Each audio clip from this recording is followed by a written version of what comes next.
नमस्कार मित्रमैत्रिणींनो, कसे आहात सगळेजण? आयोग सगळेजण मस्त आणि मजेत असाल तर आज आहे मंगळवार आणि आज आहे लक्ष्मीपूजन आणि दुसरी आंघोळी, अभ्यंगन स्नान आहे आज.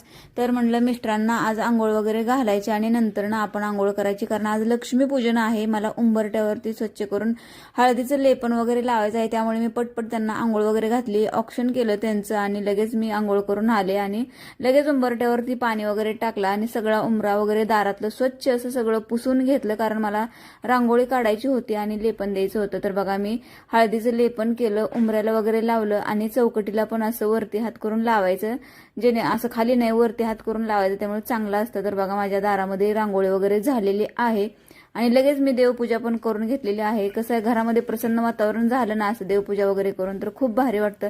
तर हा होता माझा आजचा ब्लॉग. कसा वाटला ते मला कमेंट बॉक्समध्ये नक्की सांगा. धन्यवाद.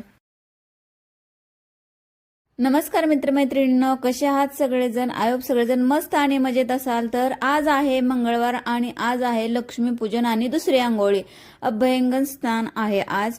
तर म्हणलं मिस्टरांना आज आंघोळ वगैरे घालायची आणि नंतर ना आपण आंघोळ करायची, कारण आज लक्ष्मीपूजन आहे. मला उंबरट्यावरती स्वच्छ करून हळदीचं लेपन वगैरे लावायचं आहे, त्यामुळे मी पटपट त्यांना आंघोळ वगैरे घातली, ऑप्शन केलं त्यांचं आणि लगेच मी आंघोळ करून आले आणि लगेच उंबरट्यावरती पाणी वगैरे टाकलं आणि सगळा उंबरा वगैरे दारातलं स्वच्छ असं सगळं पुसून घेतलं, कारण मला रांगोळी काढायची होती आणि लेपन द्यायचं होतं. तर बघा मी हळदीचं लेपन केलं, उंबऱ्याला वगैरे लावलं आणि चौकटीला पण असं वरती हात करून लावायचं, जेणे असं खाली नाही वरती हात करून लावायचं, त्यामुळे चांगलं असतं. तर बघा माझ्या दारामध्ये रांगोळी वगैरे झालेली आहे आणि लगेच मी देवपूजा पण करून घेतलेली आहे. कसं आहे, घरामध्ये प्रसन्न वातावरण झालं ना असं देवपूजा वगैरे करून, तर खूप भारी वाटतं.